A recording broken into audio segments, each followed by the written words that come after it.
The next thing I want to look at is Boolean type. So let's say I'm going to define let and is logged in, for example, and then I'm going to say this is of type Boolean, and I'm just going to declare it like that. So if I hover over this, of course, it's going to say it's a Boolean. And because of that, I can only assign 2 values to it, because, you know, if it's a Boolean, it can only be either true or false. So I can go down is logged in, and I can set this equal to true.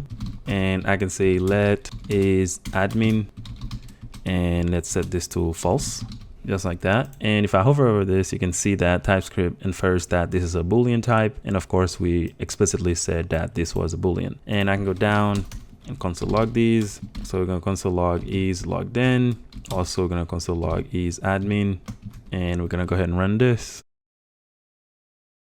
You can see true, false. So Boolean, pretty easy, pretty straightforward. So what we're doing here is going over the primitive types. So the primitive types, they're string, and we have number, and then we have Boolean.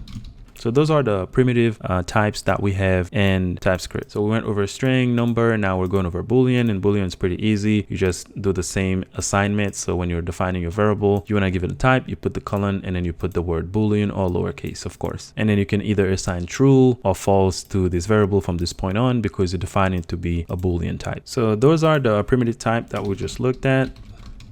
So primitive types.